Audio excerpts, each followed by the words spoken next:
the Second World War. We've had various people come and make very fine presentations in that regard. We always have, either right then or else on the immediate horizon, yet another presentation on the Civil War. We never tire of that. We always love that, particularly where it has a connection with the Northwest Georgia area. And we looked around and we sort of realized that we haven't done anything on the First World War in a good period of time. And yet we have in our midst, not only is one of our members and one of our most contributing members, but he's also a member of the board of directors and does just an outstanding job. And that's Millard Greer. And Millard has been a student, I think that's correct to say that. He's been a student, of course, if you know, Millard is a student of just about everything. But Millard has been a student of the First World War for some time. And he agreed to come and share some of his information, some of his research, and some of his, probably a few vignettes along the way too, with you. And with that, I'd like to turn the program over to our own member of the board of directors, Mr. Millard Greer.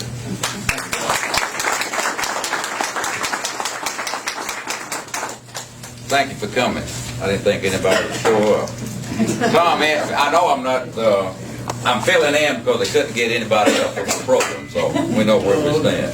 I worried about this thing. I didn't know quite how to put it together. Shaw said, remember that you really enjoy and interested in this subject, but very few people are. So at the end of 15 minutes, she said, I'm going to make a motion that we adjourn. So you'll let me run over. I appreciate y'all coming down here very much. I got started, Tom, about 10 years ago, really, when I first started trying to get a grave marker for Daddy. And then, once you find something, you open up doors. You got the right keys and you know what to do. So I thoroughly enjoyed it. But let me give you a short introduction about World War I. World War I started in 1914. The United States entered the war April 6, 1917. The armistice was signed November 11, 1918, which was a total of about 17 or 18 months. Fairly short war. In 1917, our armed forces were approximately 150,000. At the war's end, we had grown to 4 million, with approximately 2 million men overseas. World War I was fought from trenches. These trenches ran from the Swiss border to the North Sea, a total of about 400 miles. The Germans had also trenches. Their trenches were named after the three witches in the Wagner opera. Now, I didn't write it down because I can't pronounce them. But some of you, as Mrs. Trey, when she's not here, she would probably know that. In Europe and England, World War I, and in France, World War I is known as the Great War. About 1 in 20 of the French population were casualties. Now, Maurice can tell you about that. By the way, her father, she probably doesn't want me to tell it. I want her to put a program. He fought for 4 years in France, 2 in Verdun. Is that right? But he fought for a year in France and the rest in Turkey. In Turkey, at the Dardanelles. He's probably 1 in a million that survived those battles. Although he was wounded and said she could remember that your father had a hole in his leg, and they would always want to see that. Anyway, when he went to after World War I, he got called up in World War II. But in World War I, he was commissioned to go back to Algiers. Did you see the movie The Dirty Dozen? Yeah. But how these gangsters, well, her daddy was put in charge of all these gangsters and went down to the Dardanelles and had them. He led them in battle. I think she ought to put on a program sometime for that. Anyway, now keep in mind, these figures are just approximate. Every time you read a book, you get something different. But I would like to stress that the French were so affected by World War I. I think I'm correct in saying it's just written on their heart today. Okay, American casualties, about 50,000 of our men were killed in action. Total wounded, about 200,000. Of these 50,000 who were killed in action, 26,000 were killed in the Meuse-Argonne battle, which lasted 47 days. 95,000 were wounded, which my father was one. This took place September the 27th to the armistice November 11th, 1918. This was the largest battle in the history of the United States. About 1 million of our soldiers took part in this battle. The largest military cemetery in Europe is the American Meuse Argonne at how do you pronounce that, Charlie? Anyway, it's in France. We have 14,276 Americans are buried in this cemetery. This is the second largest American military cemetery in the world, the largest being the Punch Bowl in Hawaii. Here's a little known fact I didn't learn about until a few years ago. The United States, Great Britain, and France invaded Russia in September of 1918. Invaded Russia. Now this lasts till, I lost my place. September 1918, and we pulled out in July of 1919. So the World War I has ended, yet we still were fighting in Russia. Now this is a very complicated thing. We went into Murmansk and went into Siberia. A total of about 12,000 troops were involved in that, and 300 or 400 were killed. I like this part. They had a group of soldiers in Hawaii. Guess where we sent them? Siberia. It makes sense. Okay, good. Why was World War I seen to be neglected by the history? Now this is, a lot of historians have asked this question, and I agree with them on three things that they came up with. The flu pandemic, which lasted about 1917 and 1919. That Dr. Weaver knows all about this, so my figures may not be right up to snuff, Jerry. But they had anywhere from 20 to 100 million people died worldwide. In the United States, I read in one place that we had about 500,000 died of this illness, and most of this took place less than a year.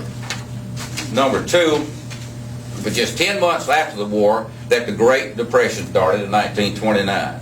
Number three, World War II started in 1939. This was just 20 years after the war was over. Winston Churchill referred to World War II as a continuation of World War I. Is that right, Van? That's what he's going to back me up on that. So tonight I'd like to tell you about a few of the people from Cedartown that were in this war. I'd like to read a few articles that was in the paper. But first I'd like to tell you about 2 or 3 doctors we had here. Percy Lancelot Jones, Dr. P.O. Shodron, which most of us remember, Dr. Henry Hall, and of course Dr. Harris. Percy Lancelot Jones was a grandson of W.W. Peake. His mother was Mary Peake, who was married to a Dr. Cornelius Jones. After W.W. Peake died, Percy's mother inherited the old home place where Don Wilson, well, they here? I thought they came. Lived. Okay. He was about 8 or 10 years old when they moved here. They were living in Taylorsville before they moved here. Dr. Jones received his medical degree from the University of Tennessee in Nashville in 1898. Right after that, he entered the United States Army, where he was assigned to the Philippines and in various places in the United States. Now I'm going to read this right here, how he got into the ambulance business. Now this was dated July the 3rd, 1919. For distinguished service in France. Colonel Percy Jones tells something about Jones, who had been visiting his sister and brother, Madam E.H. Richardson, Henry M. Hall, and R.H. Jones on his return from overseas service before entering new duties in Washington. Your hometown friends were very much interested. In the first place, Colonel Jones answered our inquiry as he happened to be chosen to the important position which he was assigned. I made up my mind several years ago that the thing for me to do was to specialize, he said. My experience as a surgeon in the regular army made me see the needs for possibilities of an improvement in transportation department of the ambulance corps, so I accordingly took it up. My plans for motor ambulance train was accepted by the War Department on the Mexican border, and I was placed in charge there. When World War I got underway, I was sent to France and placed in charge of the ambulance corps, and during the 2 years I was there, most of my work was with the French Army. Probably a third of my time was spent at the front, but I would rather not tell the horrible sights I saw. I would rather forget them and hope the League of Nations would prevent the resurgence of another world war. So that's how he was put in charge of what was called the United States Army Ambulance Service, which was assigned to the French to relieve their soldiers where they could go up to the front lines. Now, Dr. Henry Hall, several of y'all will remember that name. Okay, we had Hall Children's Hospital. I always wondered how Dr. Hall and Dr. Children got together. Well, it was in World War I. Henry Hall was a reserve officer, and he had been in the military and back to Cedartown, and he was called up into service. Of course, his brother-in-law was Colonel Jones. Did I tell you that he was married to his sister? I forgot. Okay, all right. So he was put in charge up there, and Dr. Children met him at that point with Hall. Okay, Dr. Children was assigned to that unit, and just a few months ago, have any of y'all seen this book that Dr. Children wrote? Well, we have it in the library now. I want to read one thing about Dr. Children here, and I was hoping that Bobby Rance would be here tonight, because this applies to him. Dr. Children, Jerry, was a great writer. You probably knew that. I didn't. Okay, this is January 1918. In the village of Centercourt, a call came one night that a doctor was needed in the village for an obstetrical case. The lady was having a baby. Is that right, Jerry? Yes. Okay. Colonel Hall, this is our Henry Hall, assigned me with no something other equipment in the camp and with my faint knowledge of absorbed French. Fortunately, Miss Ruth Lauder, sister of the English assistant gamekeeper who lived nearby, was requested to act as interpreter and assistant, along with advice and suggestions of several French grannies. The delivery was followed by many songs and emptying of wine bottles. This guy is a great writer. Absolutely fantastic. Okay, later, acknowledging receipt of the birth certificate I had sent to mother, then in Alabama, she wrote, quote, "You stated with a normal delivery, but maybe you have forgotten. All of us thought he was dead, but you brought him back to life. I had used a mouth-to-mouth artificial resuscitation, I guess, which I used before and have since, but intentionally had left that off the certificate. The man at the camp called him the Little Major. It was an interesting fact that this boy was the first baby boy born in France with an American father and American AEL. The mother had married him in Atlanta, where she was employed until time to fulfill her desire to be in her native France for the occasion. The son, which I last heard from him, was in the United States Naval Air Force, 6 feet tall, 200 pounds, and a very handsome young man. From the excellent photo of his mother sent shortly after the return to the States, there was a very interesting article in one of the Birmingham newspapers regarding this first baby boy. Bobby Rance was delivered by Dr. Children, and I guess he was premature and very, very small, and he told me when I read this that they had to put him in, I believe, Jerry, was what you used to put little baby chickens in. They didn't have an incubator, but put him in there. So evidently, Dr. Children had a gift for delivering premature children, and they grew up to be very well, as you can see Bobby and this other boy. No, it's you.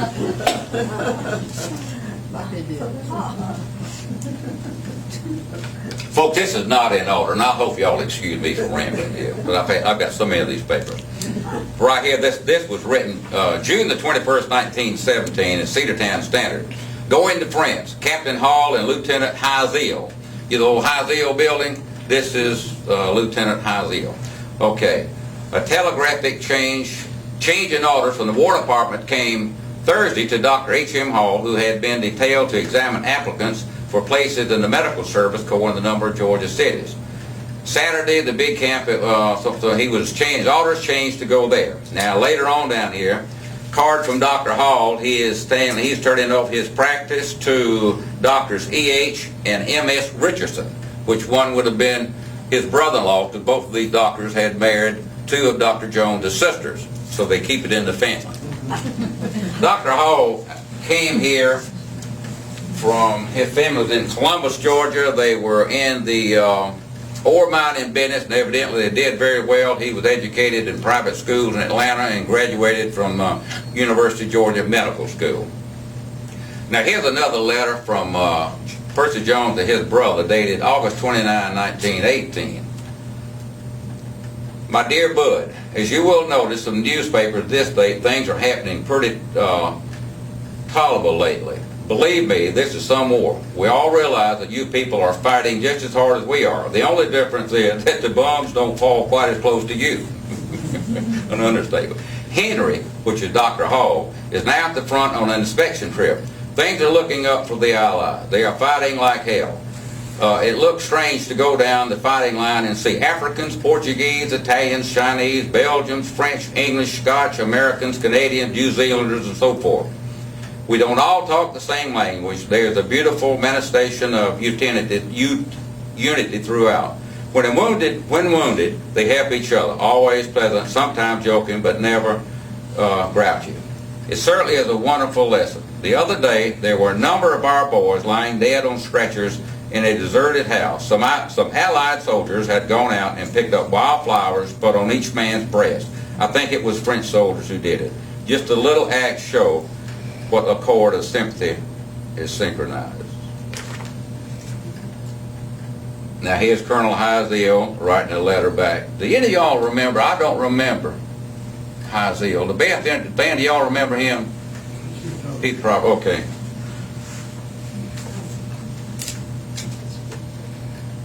Now here's Dr. Hall. Well, he is a major at this point. It's August 29, 1918. Major Henry M. Hall writes an interesting letter from France to his wife and daughter, and one of them gives gratifying news of Dr. Percy L. Jones, was Cedartown's popular young man who achieved eminence in charge of the ambulance department over there. Now he's writing his daughter, Dear Virginia, this is pretty good. Am leaving tomorrow for the front.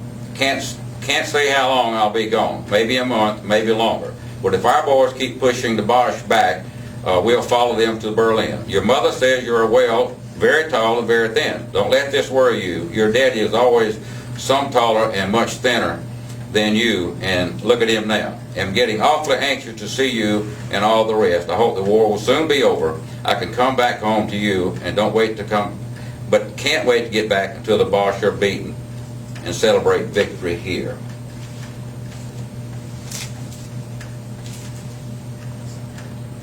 I'm glad John Garner is here. This is about his father. And I know John's quiet and he doesn't like to talk about his family, but his cross ever presented in the United States. Now, not the first one ever won, but the first one ever to be presented on American soil. And I'd like to read this to you. Garner decorated before Dodge Men. Now, this is January 23, 1919. Saved life of officer. Now, he saved the life of Lieutenant Lewis Wood, who I believe was a brother of the Dr. C.V. Wood. Is that right? Okay, all right, I thought that was right. Citation describing his acts of heroism are read, all troops at containment. 12,000 troops of the 19th Division looked on as Sergeant John B. Garner of Cedartown, a member of Company A, 22nd Infantry, was decorated with the Distinguished Service Medal of the United States Army by Brigadier General B.T. Simmons, Division Commander, at Harold Parade Ground in Camp Dodge yesterday afternoon. This marked the first presentation ceremony of this medal in the United States for valor and heroism in the war overseas. Over a ground covered with 4 inches of snow, the entire division marched into a formation of regiments and battalion front line stretching to more than a mile. Detachments of military police and the headquarters troops mounted, and the regimental colors varied the almost solid white khaki-clad men on foot who stood motionless at attention. Now, this goes on and so forth, and said that flourished while the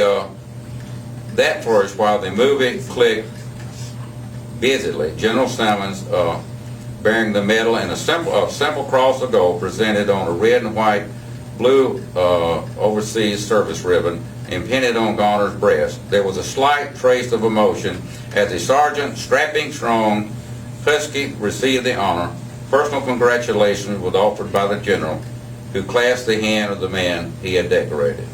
I thought that was something right there. Okay, General Fielder. You know where the old Fielder home place is? I think we had that on Tour Homes. Okay, That was our General Fielder. He was, it's World War I, he had just gotten overseas about the time the war ended. He played football at Georgia Tech, was known as Whoosh, W-O-O-C-H, Fielder. He was inducted to the Georgia Tech Football Hall of Fame, I believe, in 1960, and also the Tech Baseball Hall of Fame. I don't think Ray Beck even got that part in it. But anyway. Okay, now this is something interesting about Fielder. Of course, he was at Pearl Harbor when it was bombed, and he was the aide to General Short. But this article was written Monday the 9th, 1925. It was entitled Court Martial, and the caption is The Arrest.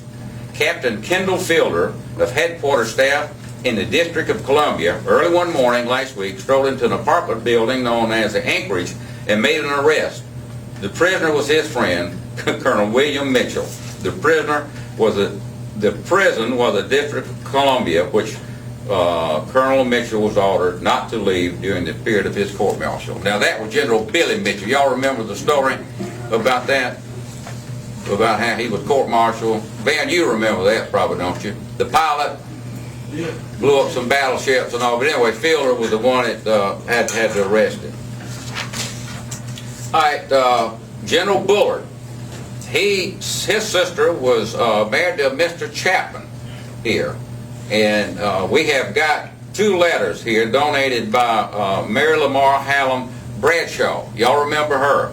All right, this was her great uncle, and General Bullard was in charge of the Second Army when it was formed in 1919. General Pershing put him in that position. And Mrs. Bradshaw donated the papers, and we have them on file. She remembers meeting the general in the late 1920s at the old Booze Hotel down here. Now, his sister is buried in Greenwood, and of course, Bullard, I believe, is buried in West Point. I told you we'd be skipping around. Now this is a good one right here. This is dated October 3rd, 31, 1918. All these can be found at our library on the, what do you call it? Not microfilm, not microwave. Okay. It's titled, I'm sorry. The only reason I did this, Tom asked me to help him out. It's titled A Furlough in France. War is not all the time what Sherman said it was. It may be judged from the following extracts from a letter to Mrs. I. Copeland from her son, Sergeant Ben Copeland of the 16th Aero Squadron, St. Malo, France, September 11th, 1918. Dear Mother, arrived here Sunday night on a 7-day furlough and having one great, glorious time. First, I will say I'm at the swellest hotel here, the Grand. Have a room facing the surf, and when I tell you this is the Atlantic City of France, you can imagine how I'm faring very well. Yesterday, went over to St. Michael, one of the most historic old places in France. It's situated on an island of solid rock and was begun in the 11th century. This is really a little city on the island. This island is about 30 miles from here. This afternoon, I went over to pay a visit to the Baroness Madame Charlotte, who was one of the Vanderbilts. She is a woman of about 60 years now. Can you imagine me being entertained by a baroness? She certainly has a wonderful home, and speaking of eats, quote, we all certainly had one swell dinner. Everything you can think of to eat and drink, and waitresses and baronesses, and the princesses, I guess, to wait on you. After the dinner, the baroness showed us through the home, which is quite historic as well as beautiful. There were about 80 of us in the bunch. We reached here after our visit to the baroness just in time for the entertainment and dinner. Tonight there's quite a dance to be arranged. It's still on and so forth, so on. What an awful war, isn't it? Okay. Major Homer Watkins. Do y'all remember anybody? I don't remember him. I think okay. He was married to Lois Mundy. Okay, that broke out. I didn't know that. Now that would have been General Mundy's sister? Is that who we're... Correct. Right. Oh, okay. Major Watkins wounded. Now this is October 1918. Mrs. Homer Watkins Sandra received a message her husband, Major Watkins, had been twice wounded in battle in France. He was recently cited for bravery in action. The 82nd Division, of which Major Watkins is a gallant officer, has been in the thick of the fight near the Meuse River for the past 3 weeks, and countering the most desperate resistance from the Germans, who have been instructed to hold the Americans back at all costs. Mrs. Watkins reads his cable yesterday morning from the Major that his wounds are slight. Okay, you can't get rid of the Harris family. This is May the 29th, 1919. After 2 months spent in the battle zone of France, Senator William J. Harris arrived Thursday in New York to Washington to take the oath of office as Junior Senator of Georgia. He returned on the ship which brought over more than 3,000 troops. On this ship was Major Peter C. Harris, the Adjutant General Army. He went to France on a twofold mission of official business and to stand by the grave of his son, Captain Charles D. Harris, who was killed in action north of Verdun. And if we have time at the end, I'll tell you a little bit about his finding his grave site. Here's another one, February 6, 1919. Mr. William Carter, one of Cedartown's young men, Mr. William Carter, one of Cedartown's young men, had the disagreeable experience of being both wounded and captured by the Huns. Okay, this guy was a prisoner of war. It's said in the Argonne, and out of more than 200 men who made up the organization, only 60 went over the top. I got captured. Most of the officers in the regiment had been put out of action, and our company was commanded by a sergeant. We had made an advance in running some tough machine gun nests, so the sergeant and myself crawled in a shallow hole and tried to make ourselves as small as possible. I had my overcoat rolled up and strapped to my pack so it stuck above the edge of the shell hole. The Germans were about 300 yards away at the top of the ridge, and the bullets from the guns cut my overcoat to pieces. Millard, Yes. time's up. Down. Okay. Okay. All right. Thank goodness. Read this one thing. This is a letter from Colonel Harris, Dr. Harris, to the brother William J. Harris. And he writes from Italy, Turin, Italy. Dear Will, President Wilson has just completed. Now, he was assigned to Wilson's staff as a personal physician and traveled with him all over Europe. Dear Will, President Wilson has just completed the most remarkable trip through Italy that any man has ever made, not even excepting the triumphal entrance to Rome of Caesar and the Roman conquerors. The latter were destroyers. Though they glorified Roman power, there were always many who suffered because of their warlike ways. But he goes on and on with all this. He was a great writer. Okay. Do we have anything else that we need? You got 5 minutes? How many minutes is that? 15? 20? Okay. Let me get this right here. Okay. Fred Brewster was a regimental sergeant major. Can you imagine Fred being a sergeant major? But it was 6 boys, Brewster boys. 3 were in the Army, and his older brother was killed. He was a lieutenant.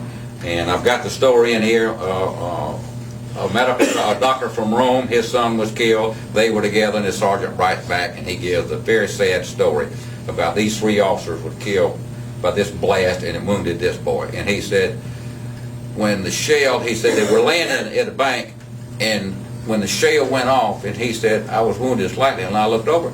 He said they hadn't moved. He said they were just there, just like that. But anyway, I read this years ago, and I like this quote.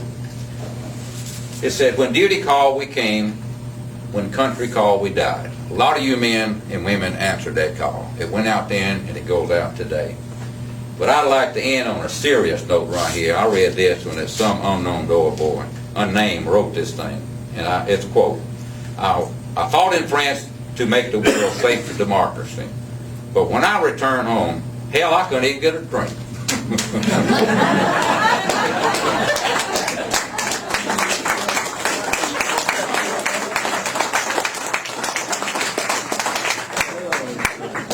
Get some stuff up here, Tom, you may want to. Look at it. Thank you. Thank you. I'm sorry it went too long. No, you didn't.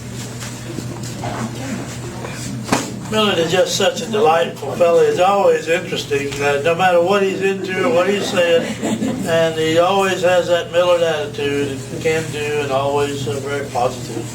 He's one of our treasures. We thank you so very much. We have come to the end of our meeting, and so we do have a couple of things. One is the fact that Debbie Frazier indicates that we are in need of a couple of 3 or several more volunteers to help her and handle refreshments. So if any of y'all so inclined, please